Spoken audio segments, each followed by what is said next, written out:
that was awkward.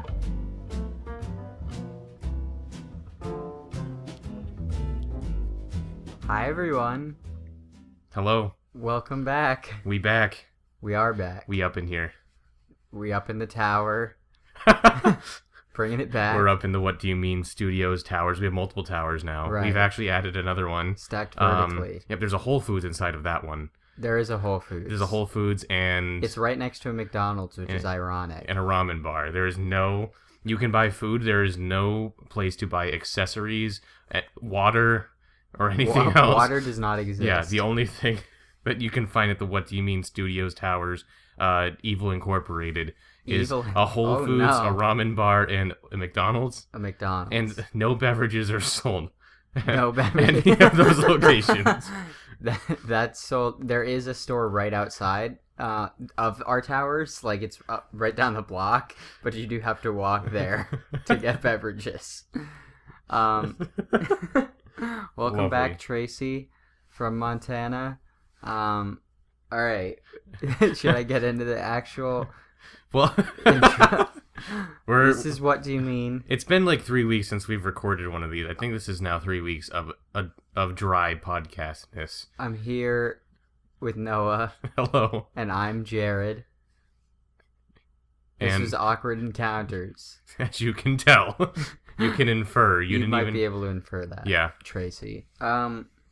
Okay. So, recap of what's been going down. We took a little break, a little hiatus. We streamed on Friday. We had a big falling out in that time. Had to reconvene. We realized that the money was too much to give up. We broke up the band. Yeah. We got back into the band. The band's good now. Yeah. My job wasn't working out after our split, so I had to go back to this because this is what pays the bills. Oh, yeah. Yeah. Oh, you know it. And so we're back. We are back. Since we We almost had to mortgage one of the towers, but then we came back so that we didn't have to. There actually was a KFC in one of the towers. We did have to liquidate that one in order to stay afloat. Surprisingly, we did not sell that liquid as a beverage. We also had an episode of Halo. Yes, episode 4 of Halo was posted, I think, Wednesday or Thursday or something. One of those days. So we got that out there. And there will be a new one of that episode series. It's been a while. A new one of... A new Halo episode will be going up shortly. Not like super shortly, but like, I don't know, like a medium length. It is, if you're listening to this on the day it is posted, it'll be out in about 2 days on Tuesday. Something like that. 2-day Tuesday. There you go. That's how a thing you can use to remember. Yes. And a mnemonic. What device. What else did we do? Did we do something? We did one else? other thing. Can you remember that one? Did I already said we streamed? Well, you didn't say what we streamed. Oh. Well, we streamed Adventure Time. Pirates of the Enchiridion. Right, of the Enchilada. Which was an awful game. It is awful. We got an hour into it and I had to stop the stream just because of other obligations. But I'm glad, to be honest. Yeah. Oh, Adventure gosh. Time Pirates of the Enchiridion should be ashamed of the product that it is. To all of the I've never people seen who more worked on that. inconsistency in entertainment than Jared during a podcast. Wow. Yeah. Ouch. Yes. And also, yeah, the game was just bad. Like, frame drops literally every 5 seconds. Yeah, that was If I rough. pressed more than one button, if I want to jump and then attack, the game just didn't know what to do. Yeah, so we're not playing that again. No. Uh, Thank goodness. We'll be streaming probably this Friday, the 29th. Also happens to be my birthday. So that shows my dedication to Happy all of you birthday. out there. Thank you. I appreciate it. I'll tell you that on stream probably. Okay. Or And- maybe I won't. And just make it really awkward that I don't acknowledge it at all. Yeah, and I don't know what we're playing. We'll play something for your entertainment. The link for our Facebook, which is where we stream, is in the description of this video. So go and check that out. Yeah. Yeah. And also, I guess while we're on the topic of Facebook, since we announced this on a few podcasts ago, maybe the second one, that we're Level Up program members. So with that, we have top fan badges available now. We do, yeah. So in order to become a top fan on our page, you need to not necessarily but interact with our content, whether it's sharing, commenting on our streams, etc. So if you like what we do and you want a little badge, when you pop up into our streams or comments, go ahead and do that. That's a pretty cool incentive. It is. Yeah. And I think with that, we're ready to roll into the topic. Do you want me to announce the topic? I did. Yeah, sure. I've done some of the talking recently, right. so you get in there. So the topic we're doing for today is music. We're going to talk about our musical taste and the history of said taste Yes. in music. Very similar to our first episode, which was the same thing but with video games. But as we've mentioned before, we're trying to not make this a video game podcast. Right. Even though we realize that that's the easiest thing to talk about, Yeah. we are challenging ourselves. Although music is a close second in passions of mine. So this should be a fun one. I'm looking forward to it. Do you want to start? No, you can go first. I can go first. Yeah, just start at the beginning. What were you listening to when you were a wee tot? Well, you were probably the same size then, but what were you doing when your age was lower than what it is now? Was lower. Okay.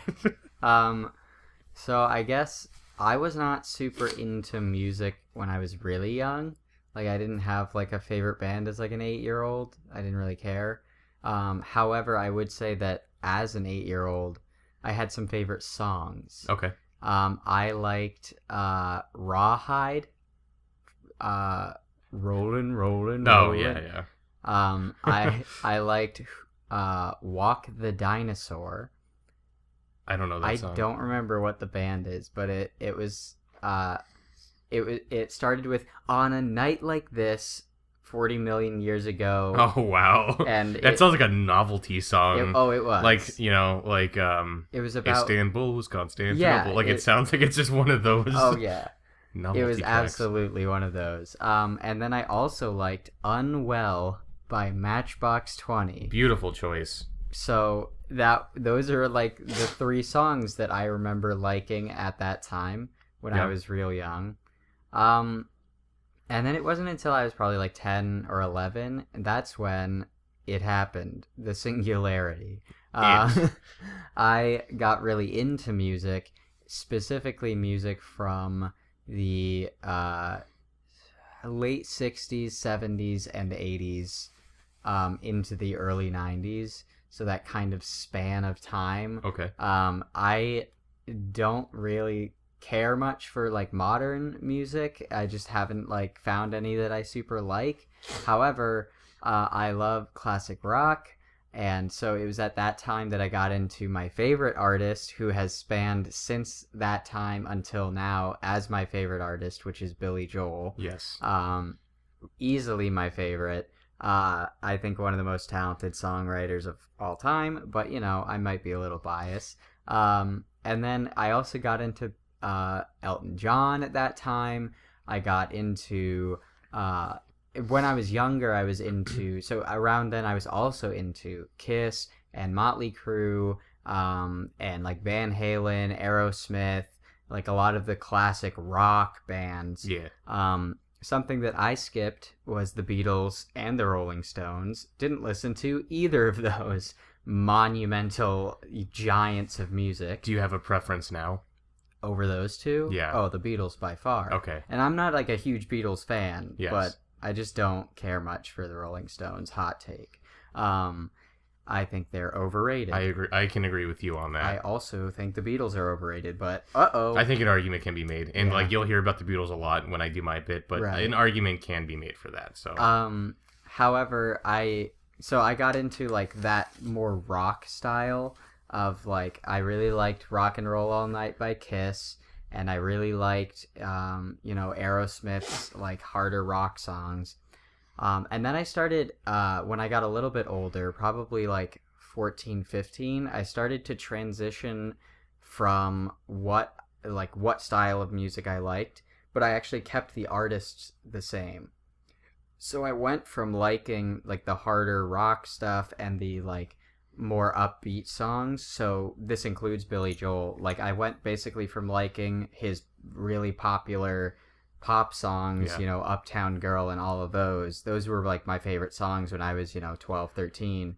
I went from that to really, really liking his slower and more like, I don't know, like more sad, you could say, songs. And that included all of these rock bands. The problem was most of them only had one or two songs that are like that.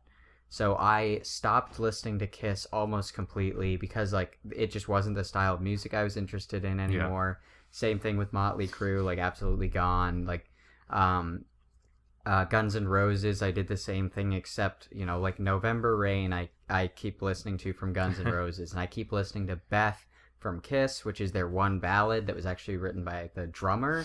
Ooh.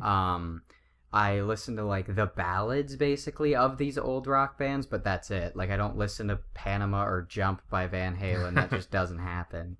And that happened with Billy Joel and happened with Elton John. I went from liking, you know, Elton John's like Crocodile Rock was one of my favorite of his songs. I went from that to really liking Funeral for a Friend, and Empty Garden is my favorite Elton John song, which is a lesser known one, but he wrote it for John Lennon after he was assassinated. Oh, okay. And it's a really powerful song. And then, like, my favorite Billy Joel song right now is called Where's the Orchestra, which is an extremely, extremely, like, deep cut from Billy Joel. It's a short song that was on his Nylon Curtain album, which is one of his favorite albums, but, like, there's, like, almost no hits on it at all. Yeah. I think there might be one or two, so most people don't know it at all. But that's my favorite Billy Joel song, which is a really slow and, like, you know, deeper song, not like an upbeat or anything like that. And I guess I should also throw in there, because I feel like I would be doing a disservice. Oh God. You know who's coming, right? Yes, of course. So my favorite, I talk a lot about solo artists. However, I absolutely know what's coming. I was asked by Noah one day what my favorite band was, and I had to think really hard, and I actually came up to the conclusion that my favorite band is Huey Lewis and the News. Now, they don't have... They're not super popular, they're not a huge band, and they don't have a lot of these like ballad songs that I'm talking about, but there's something about the style of music that they do that I just love, and I will still listen to them all the time. Whenever I need to like stay awake, I put on Huey Lewis, and they will just like pump me up, get me ready to rock. And I guess that's the history of my musical taste. It basically just got slower and slower over time. Okay. Yeah. Okay. Yeah. That's so it. It's my turn, yes? Yeah. Okay. Completely different for me. I would imagine. So when the first music I really remember listening to is whatever my parents had on in the car when I was like a toddler. Mm-hmm. So that was like, you know, early 2000s bands like Matchbox 20, Three Doors Down, Stained, Puddle of Mud, all those like alternative like grunge revival bands. Right. Not that Matchbox 20 is Yeah. in that you know, vein, but definitely the best of all of them. Matchbox 20 is a decent band. I like them. So like the first music, so I got my first like MP3 player probably when I was in like 5th grade. Mm-hmm. And so I'll kind of walk you through what was on that, because that was boy. fucking wasteland. So the first music I really listened to was like WWE theme songs, which I think I mentioned to you before. Like I'm a lifelong wrestling fan, and a big part of that, of why I like it, is just like the production of it. And so WWE theme songs were like all I listened to for a long time, and I would like imagine myself like walking out to that music and going and like slamming some fools, you know. Right. So that was like the bulk of my iPod back in the day. I'll get into what I loaded into that after. But I guess I should talk about like some of the most important like CDs I've ever owned. Mm-hmm. Back when CDs were a thing. I remember to this day there was a few albums that like my brother or I had that I would listen to all the time. One of them was Make Believe by Weezer, which I don't think you didn't mention Weezer at all. I don't think you really know much about them, but that was the album with like Beverly Hills on it. Do you know that song? Yeah. Yeah. Weezer it's regarded as like probably their worst album they ever made. It was very like pop rocky and stuff. I liked it a lot, but I listened to that a lot. There's an album by Chris Brown that I can't remember. It had the song Run It on it, which you probably don't know. It featured Jules Santana, who I'm sure you know about. I'm joking. So there was that. There was a Britney Spears album that we had CD. I forget what it was called. It was one of her first ones. So like those like a few albums like I like got me into like listening to song like music that wasn't like wrestling related, but like I don't really listen. Well, I listen to Weezer a lot still, but like from those couple of CDs, it kind of shows where my taste would go because I have a very like varied taste. It's like focused on what like I'll get into that. That's what's next. Okay, the biggest moment of my life up until whenever, I don't know, whatever. When I was a kid, it was 5th grade, 6th grade probably. I was in my living room and I had MTV on. I would always listen to MTV or VH1's like top 20 countdowns. I'd listen to all the music on them. It was all the music videos. Know Your Enemy by Green Day came on. I don't know if you know that song. Yeah. That came on, the music video and stuff. I had known about Green Day. Like, I just knew the name. I knew, like, Boulevard of Broken Dreams and stuff. But, like, I didn't really, like, know much about them. That song, like, changed my life completely. I got so into Green Day that, like, I demanded that my brother load all of, like, their discography into my MP3 player. So then that's where Green Day came in. I listened to all of their albums, like, their first one from, like, the late 80s. Up until, I mean, I guess 2009 was their newest album. I listened to that so much. Their entire discography, I know, like, front to back still. I love them so much. And then, so that scenario of me watching that music video was actually, I mentioned this before, was also, like, the topic of my college admissions essay. Right. I submitted to all of the schools I applied to was an essay based around that and what it meant to me. Right. And how, like, kind of completely changed the path I was on.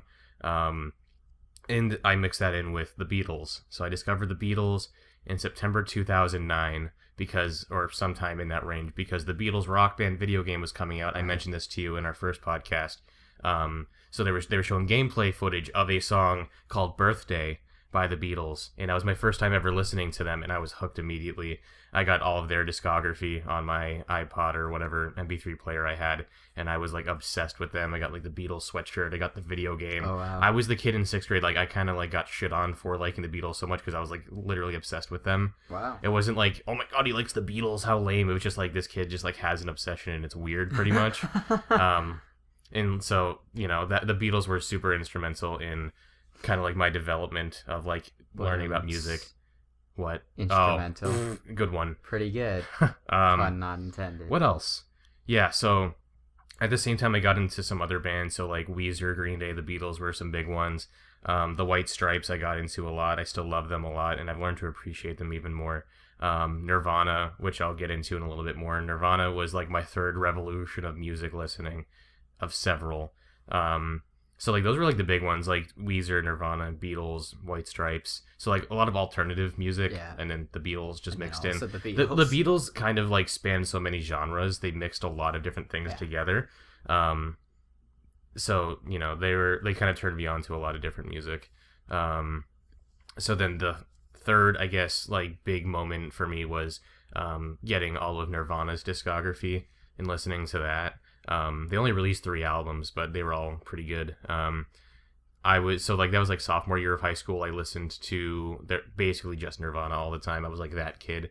But it wasn't just I didn't listen to just their big hits like Smells Like Teen Spirit. I got, like, deep in there, and, like, my favorite album by them is In Utero, which has my favorite song of all time on there. It's called Milk It. It's like, no one knows that song. It's by Nirvana. It's the deep cut, I guess.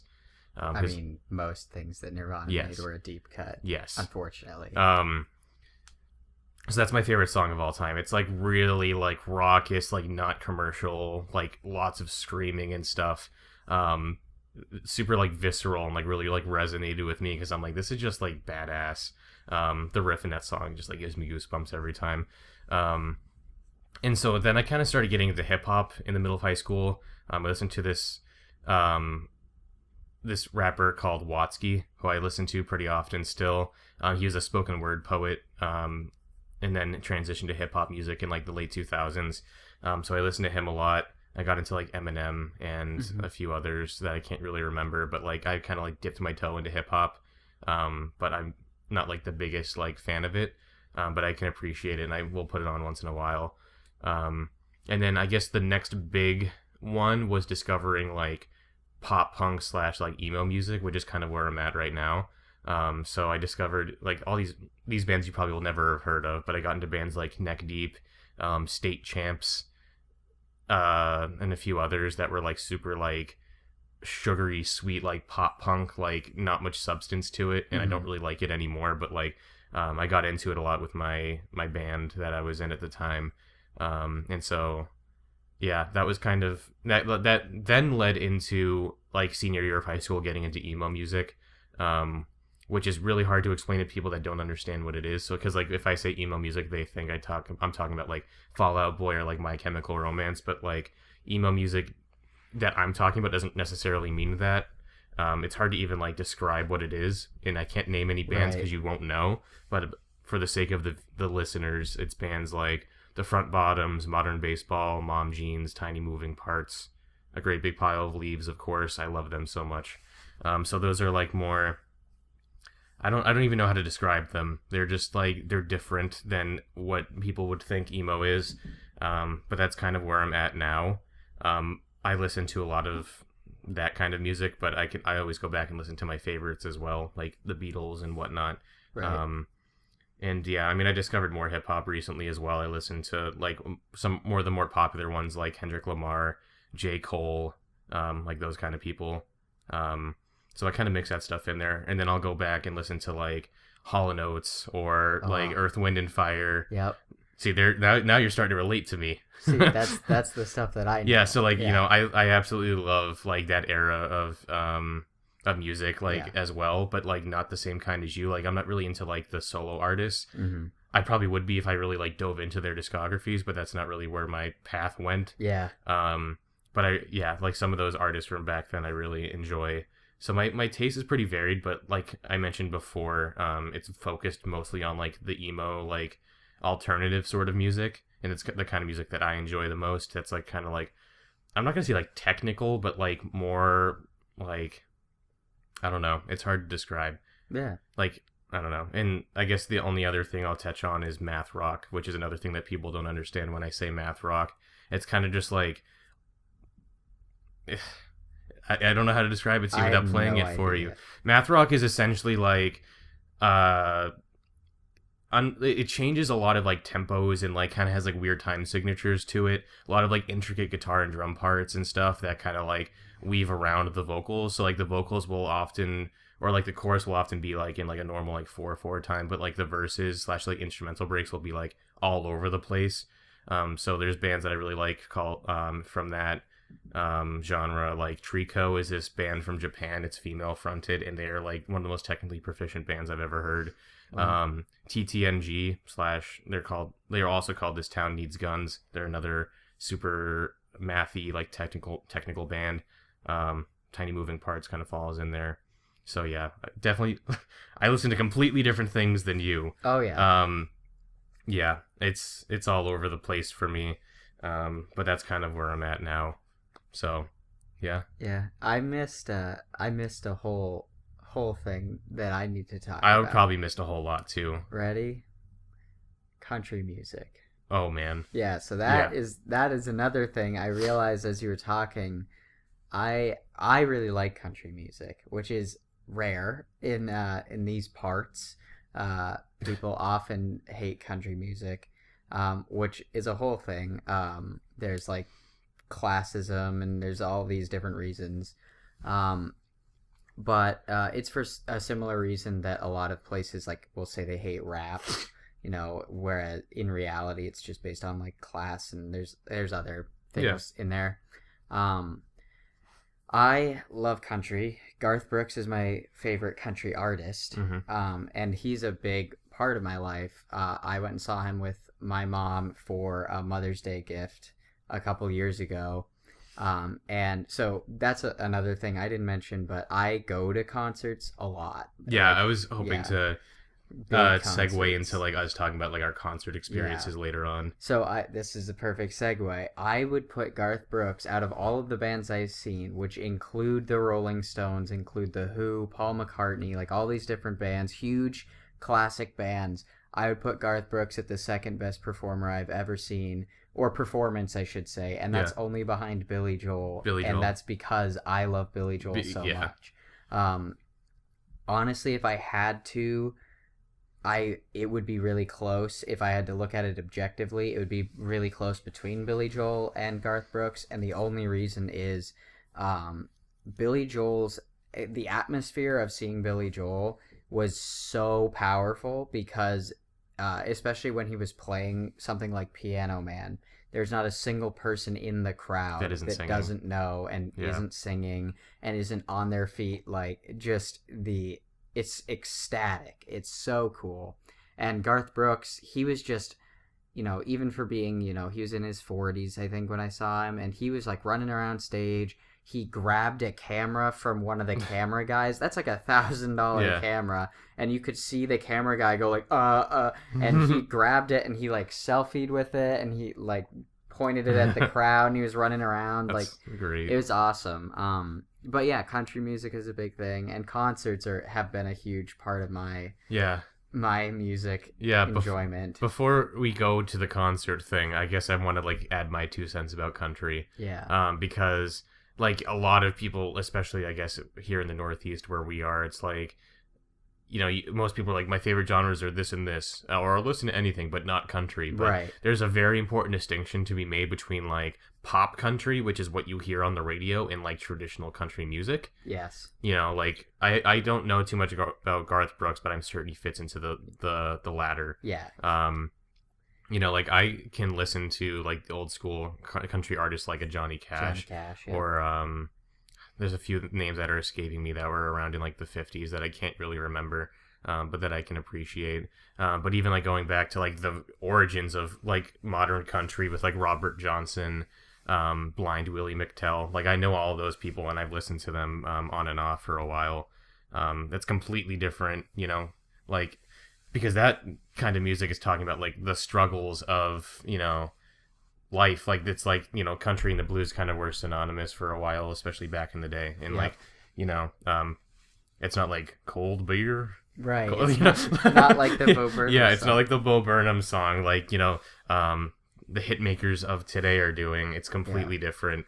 And country is definitely an underappreciated genre, and I was definitely one of those people that were like, I won't listen to country, but I never made that distinction until taking some classes in college and understanding there is a very striking difference. Though they share the same name of country, right, they are not even close to the same. And like it's just sad that like the people that are carrying the torch of like the forefathers of the genre from like the early 20th century and even before that are just like they're just thrown into the same pile as and it's not even close. Or another big one is like Bob Dylan. He's not necessarily country, more folk, but like. And folk and country share the same thing. So that's actually a thing in Bo Burnham's special that he mentions, is he mentions the fact that Bruce Springsteen sings about a turnpike and it's art, right? And that's the thing. Bruce Springsteen and Bob Dylan, both hugely popular, even though their music is strikingly similar to country. Yeah. And the only like significant difference is they don't have an accent. Yeah. And they don't have like a little bit of southern twang where like they didn't add a mandolin, they didn't add a sitar, they didn't add like some of these things that are in country music. But they blew up and everyone is like, oh yeah, you listen to Bob Dylan. Like maybe they don't like them, but they aren't gonna like shit on you for liking Bob Dylan or Bruce Springsteen. Yeah. There are many people who will shit on you for liking country. Yep. And I will say the other aspect I think that turns a lot of people away is that they think that all country music is like religious, which I will say is not the case. And even if it is the case, it isn't in the way that you think so. Like, at least for me, Garth Brooks has a song that's called "We Shall Be Free," and it includes lines that mention religion. But this whole song, people are like, oh, they love God and they're just gonna sing about God, and I don't care. I'm not gonna listen to it. This song talks about it. Literally outlines like we will only be free when there's no starving children, there is no war, there's no hatred. And one of the lines that mentions religion is when we all can worship anyone we choose, when we and from our own kind of pews, which is the bench seating in churches. That's the lines that mention religion, but it's in such a positive way. And it's like you can mention religion and not like have to, it's not like racist inherently. There Yeah. is definitely racist country music out there, but it's not inherently racist just because it's like the stereotype of it's from the South. But that, yeah, I think that there's a lot of country artists that get just shit on just because they're country artists. There are some that deserve it. I will say that. Yeah. And I agree that like pop country sucks. I hate that. Like the garbage that is on the radio is not what I listen to at all. Yeah. I listen to mostly 90s and early 2000s country, which is like Tim McGraw and a little bit of Toby Keith, but like Tim McGraw and Garth Brooks are my two like biggest favorites. And it's a great genre. Yeah. You should check it out if you want to like expand your portfolio, and just make sure you look at the right kind of country music. And like that's like I mentioned it, like I think I enjoy the earlier country artists, just because like that's what I was schooled in, that's just stuff that I was introduced to. But like the early like country and blues, folk music was like literally the predecessor to like rock and roll. It combined with like R&B and stuff like that, and it all like came together. So it's a pretty cool starting point to see like how music has evolved to the point it is at now. Yeah, it's a pretty cool thing to consider. So absolutely. Yeah. I feel like I totally missed a whole lot about like bands that I've listened to. So yeah, I mean there's a lot. I could go on forever, I'm sure, but what are you listening to right now? What is like, you're at the gym, like what did you listen to today? I know a little bit of it, but yeah, so I mean, I'm not a stereotypical gym goer in that I don't listen to like pump up like rock music or anything like that when I'm at the gym. Like one of the previous sessions I went to, I listened to Lionel Richie, just going off listening to Lionel Richie, singing about like his songs like Hello, which is like one of his most like Hello. Yeah, it's so slow. I wasn't listening to like Dancing on the Ceiling, which is at least like a higher beats per minute, but it was like I listen to super slow stuff. So today I was listening to some of Billy Joel's like more rock songs, which he did do some. He was another artist that kind of transcended genre a lot. Especially when you like actually get into his discography. He did things that were weird, and even one of my favorite albums of his, which is his River of Dreams album, came out in the 90s, and I think you would really like it. A lot of the songs on there remind me of like alternative songs almost. He did a song called Shades of Grey, which is all about like war and how the chorus is like black and white is how it should be, but shades of gray is the colors I see. And it's like a super cool like, why are we still fighting wars right now? Like we did it, we won. Like what the heck's happening? But yeah, no, I mean I still listen to Billy Joel like all the time. That's like whenever I'm listening to music, if Billy Joel isn't in there a little bit, then it's just not like my favorite time. Yeah. How about yourself? What do you what did you listen to at the gym this morning? Today at the gym, I listened to Weezer, actually. That was, like, the main thing. Yeah, I mean, I'm going through my recently played on Spotify. I listened to a little bit of Beartooth today, which is kind of like a alternative, like, hardcore metal band. Mm-hmm. Not hardcore, but, yeah, I guess hardcore. Mom Jeans, which is, like, an emo band. Remo Drive, which is another emo band. There's this band called the Baghdad Brothers, which I mentioned recently. They're like an Icelandic, like alternative band. Right. They're really good. Not really well known. I just found them by accident on YouTube. So I've been listening to them a lot. What else is over here on the recently played? Denzel Curry. He's a rapper. His newest album, Taboo, was pretty good. And then my daily mix, one of them has the Beach Boys in there. Cream. Nice. I didn't even mention Cream. Cream is one of my favorite bands of all time. These are all bands that I love, like Silverchair. They were a grunge band in the 90s who came out when they were like 14. They recorded their first album, and it was ridiculous. Foo Fighters. Yeah, those are all bands that I've been listening to recently. And, of course, Hall & Oates are in there. Actually, a band that I've been listening to recently, which does not fit my normal listening style, is Train. Which is like funny, but I remember you listening to them at the gym like a couple weeks ago or whatever. They have a couple really good songs that I really like. I don't know a lot of their discography. I'm not gonna lie, but I went and saw them. I saw them live. They opened for Hall and Oates, which was weird. Yeah, but they seems like a pretty good show, though. They outshone Hall and Oates by far. Well, Hall and Oates this is probably sometime in the 2000s, though, right? That was the last year. Yeah. Yeah, I mean, they're probably like in their 60s now. That's not why. I realized once I got there, their music isn't concert music. That's the problem. It could be. It's not. Some of it, at least. It could be a small venue. They're on in the background kind of music. Okay. Like even their think of what's your favorite Hall and Oates song? Probably Rich Girl. Okay. Think of the tempo of that song.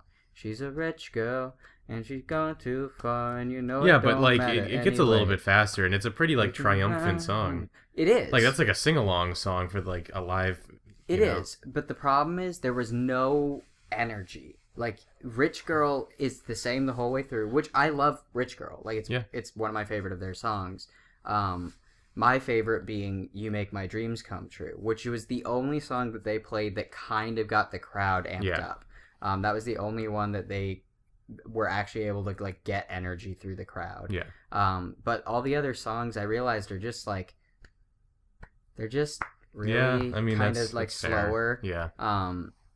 And like that's okay, but like the whole concert was like that. So for me, like even seeing someone like Elton John, who has songs like Your Song, which is a really slow love song, but he also has the like Crocodile Rock or Saturday Night's All Right for Fighting and things like that. But yeah, no, Train did a really good job. And then they came out and sang with Hall & Oates, and that was actually my favorite part of seeing Hall & Oates. Was seeing Train perform with them. But yeah, it was pretty cool. And it could be that they're just old. It could absolutely be that, like they are old. Yeah, I mean, I think age can affect some artists. Yeah, and it hasn't affected many of the ones I've seen, but it has affected some of them. Yeah. So that is fair. That's a fair I have to give them that. They are in their 60s. Like.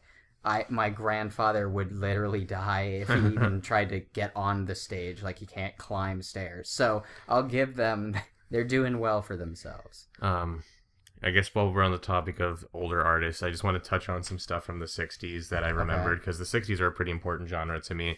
So like I mentioned the Beatles.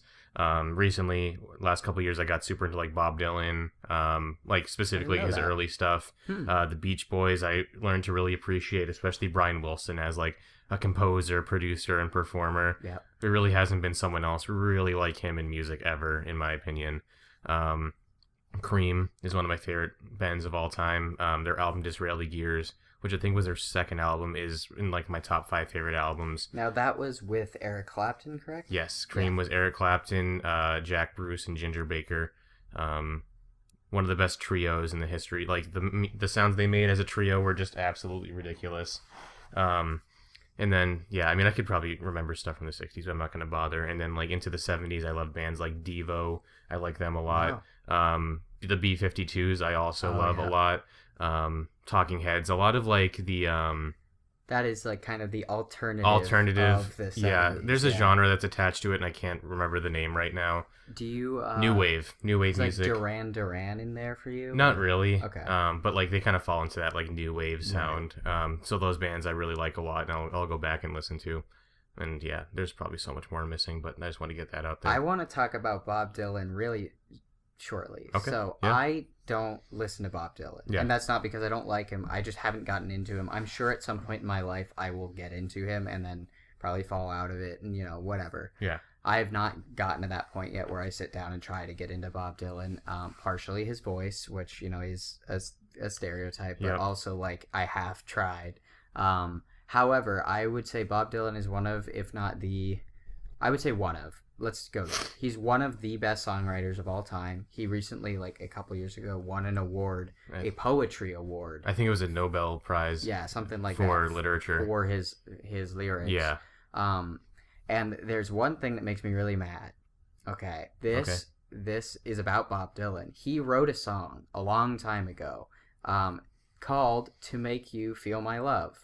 Now, this song was recently came back into popularity when Adele did a version and Ed Sheeran did a version. I didn't even know that happened. Now, this song was originally written by Bob Dylan, but performed first by Billy Joel. Recorded first by Billy Joel. Oh, okay. So this is probably sometime in like the 70s. Let's see. When did he do that one? That would have been... What is the name of that song? To Make You Feel My Love. I think that would be in the 70s, yeah. Probably earlier in the 70s, maybe mid-70s. Let's see. Oh, what? Oh, that's the single by Bob Dylan. Yeah, so Bob Dylan Billy later Joel. recorded it. This is 1997. Okay. Garth Brooks released a version in 1998. Oh, well, yeah. So Billy Joel was the first artist to record it. Okay. Either way. Yeah. He was the first one to record it. Bob Dylan wrote it, though. Mhm. Absolutely. And then Bob Dylan made a single of it. Garth Brooks made a single of it. Yeah. Then, about almost 20 years later, Adele did a version, and other people have done versions, but Adele made it, like, basically repopularized it. And it made me really mad because people actually, like, thought it was an Adele song. They were like, "Oh my god, I love this new Adele song." And I was just like, "That's No. Bob Dylan. Like, I don't even listen to him, but give him the respect he deserves. He wrote that." And so I just wanted to point that out. Like, Yeah. I think that Bob Dylan has influenced music a tremendous amount through his career. He's freaking amazing. I'm not going to say like I am the biggest Bob Dylan fan. I don't know much of his stuff from the mid 60s onwards, but like some of his early albums, like his self-titled, which was his first album he released when he was like 19 and 20. And then like Highway 61 Revisited, Free Will, and Bob Dylan. Those are like some of like my personal favorites that, you know, they called him like the voice of the people or something like that, or the voice of a generation. Like no one could construct like a song like he did. You know, just go look up the lyrics to like a Rolling Stone or you know, Blowing in the Wind. Like those will literally bring you to tears if you like recognize the context of the songs, you know, as they were released in like this during the civil rights era. Yeah, those are just some amazing era of music in general. Yeah. Yeah. Like my favorite, so I narrowed my like scope of like what my favorite time period was to basically the 70s, which is not disco for anyone who thinks that was a very small portion of the late 70s and early 80s. Yeah. Which most people don't think of. They think like, oh, 70s is disco. No. But despite that, 70s is my favorite like era of music. That's when Billy Joel was doing all of his stuff. That was when Elton John was doing all of his stuff, and all of these huge acts. Queen. Yep. You know, that's when like rock and roll changed a little bit. It became more like the rock that people think about, like Queen and things like that. It became stadium, like it was about energy. It was about like power. Whereas, you know, the Rolling Stones, they were about they were a different thing. It was about fighting the man. It was about like oppression.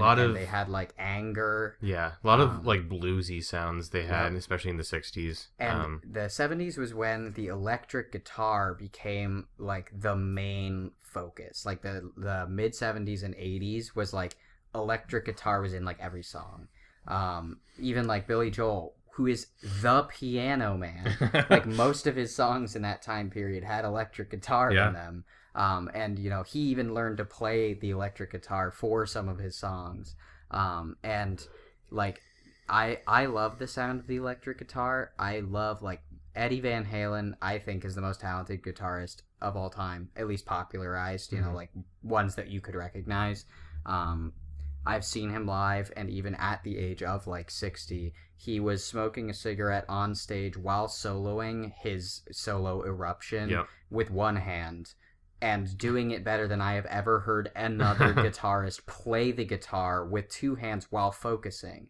He would, like, smoke, one hand play Eruption while talking to David Lee Roth, who was on stage with him. And so he's not paying attention. He's soloing better than I've ever heard. I'm like, I was blown away. But I love, like, freaking electric guitar solos. There's something about them. If they're done right, they can be so powerful. I saw Angus Young of AC/DC, and he played it with his tie like a violin. He spun on the ground with fireworks, and he was like 70 years old when he did that. Yep. And so I just love that like era with the electric guitar being like really present in music. That was just so, I loved that. And like Queen, I mean, that's wow. Of course. Yeah. Yeah, I guess that's a good transition to, I guess, a final topic, because you were talking about stadiums. Why don't we talk about a little bit of our, like, concerts, live music experience? You have a lot more than I do. Why don't we just go do a little back and forth here and start with, like, your first concert? What was the first one you ever went to? Like, actual, like, show? Big name. Yeah. Lionel Richie. Lionel Richie. It was actually, so my mom's favorite artist is Lionel Richie. Yeah. But, like, she likes Lionel Richie as much as I like Billy Joel. Okay. So if that's any sort of hint as to that. But we went, it was actually after, I think I must have been like 8. And my mom got a front row seat and got to go behind stage and like meet him and got pictures with him and did like a meet and greet thing. And me, my dad, and my brother sat like in the nosebleeds, you know, because we had to like compensate for the fact how much her ticket costed with ours. So that was my first concert, and it was really, really fun. I still like Lionel Richie to this day. Like I said, I listened to him at the gym. I still love him. Do you know where that was? It was like what venue? Or I have no idea. It was not a normal venue that I've been to often.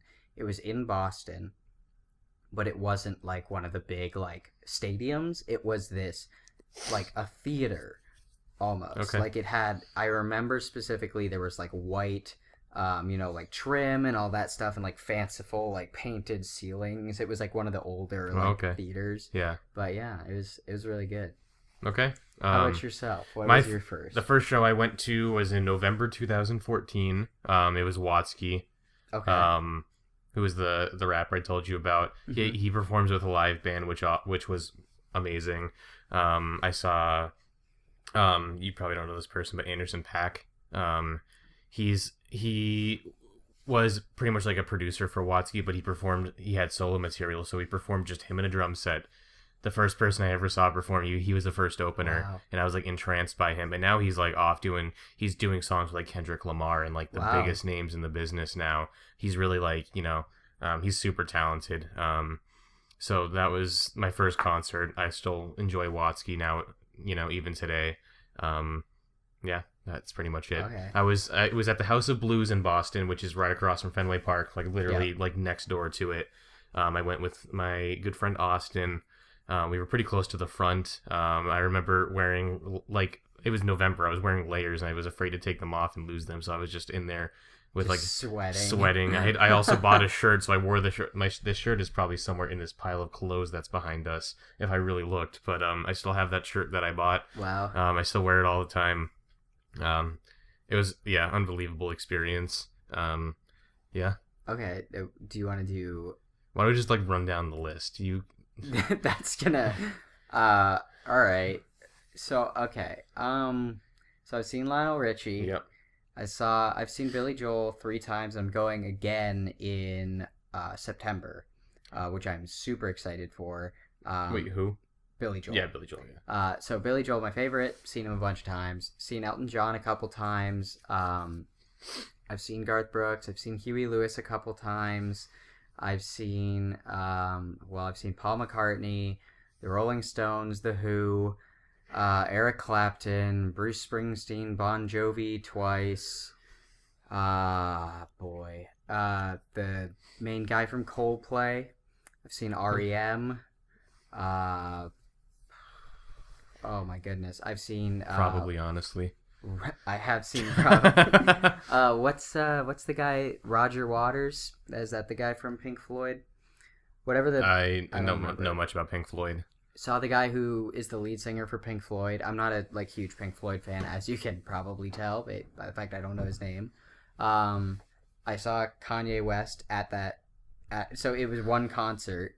Kanye West was not why I went, but he was there, and I saw him, unfortunately, and it was the worst part of the concert. And also, fun fact, everyone left. I think I've told you that story, But this was a big charity event, a big charity concert Okay. where they had all of those people I just listed now were at this one concert, like in one room, and it was like an 11-hour concert where I just like got to see all these amazing bands, and Kanye West also See, was there. That's the thing about him is like his live performances are usually so bad because he just does whatever he wants. Well, and But, like- he was not like all those other bands are these old classic rock bands, Yeah. and then it was just Kanye West, and I was like, okay, why?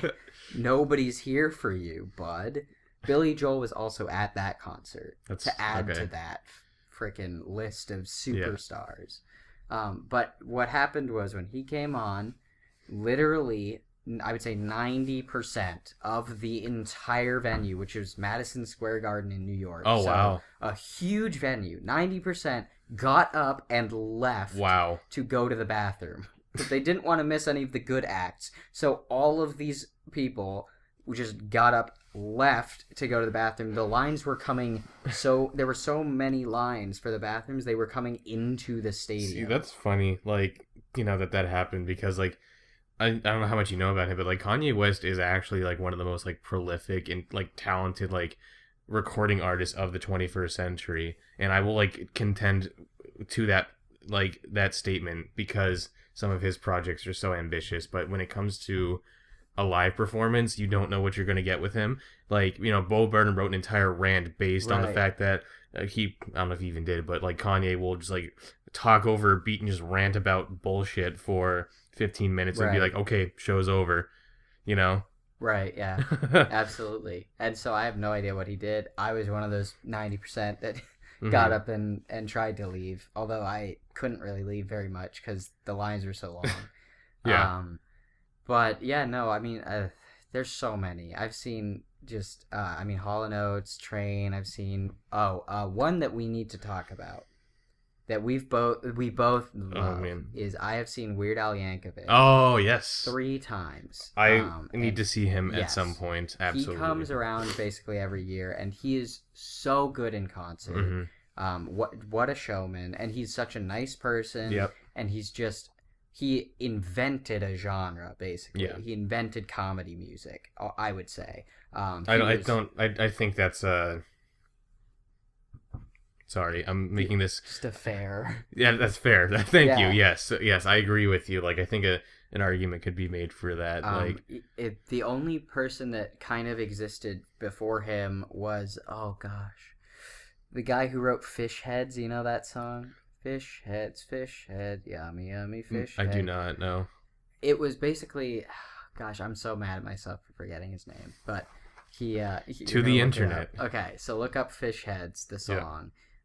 It was this guy who his whole thing was being really weird and messed up, and it was comedy. Barnes music. and Barnes. Or you know what? No, you're right. It wasn't him. He had a show. It was like a comedy show. Bill Mummy and Robert Hamer What were is? from Barnes. It was there was this guy who had a radio program in which he would. Oh, Dr. Demento. yes, that's who. the one. Yeah. Okay. I knew it had. Yeah, that's Doctor. who it is. Yeah. Yeah, Dr. Demento is the only one that people could argue invented it before Weird Al, but Yeah. I would say that Weird Al popularized it. Yeah, no, that's I mean, like Weird Al, like that he's famous for like having like been a guest on Dr. Demento's show, and Yeah. then Yeah, from and there so launched his his huge career. career, which is hilarious to me, both because he writes comedy songs, and also because he hit like top of the charts as a like 60-year-old man. His newest album, Mandatory Fun, it did hit #1, and it's awesome. He's at the top of his game still. Yeah, I saw that tour. I saw the Mandatory Fun tour, Yeah. which was just awesome in general. Yeah. I got a T-shirt, and it's like making fun of Che Guevara. Yeah. And I actually had an experience where I was in New York wearing that shirt, and someone said, "I love Che Guevara," and that was really awkward because I was like, "Uh-oh," for one reason, and then two, I was like, "That's Weird Al, buddy." But I love Weird Al, and I think he's super underrated, even if he hits the top of the charts. Like, people just don't know who he is enough and haven't seen him. Yep. He's a family friendly show. You can bring literal toddlers and they will have a good time at his show. It's just so wacky and fun. And like, I think if you get the chance, it's usually pretty cheap. And the other thing that he's known to do, which has happened at every concert I've been to where there were seats, is if there are empty seats, he will literally tell security to go move people down, literally pack them in, because he rarely sells out a stadium, but he'll just bring people down. So you'll pay like, you know, $20 for the lawn seats, and you have a very strong chance of just being moved into like the actual seating area, because he doesn't care. Like, he's like, no, why would I have all these empty seats if they're up there? Just bring them down. Yeah, I love Weird Al. Definitely a bucket list thing for me is to see him. I don't care so much about going to those big stadium shows, you know, seeing like AC/DC and stuff. That's not really my thing. My experience with, I guess just to touch on it real quick, was my experience with shows. I've never been to like a stadium show. It's always been club shows. It's like after the Watsky concert, which was in a club, the House of Blues, I went to the Paradise Rock Club for a 4-band show. It was all those pop punk bands like Neck Deep and State Champs, like Pacific, and one other one that I can't remember.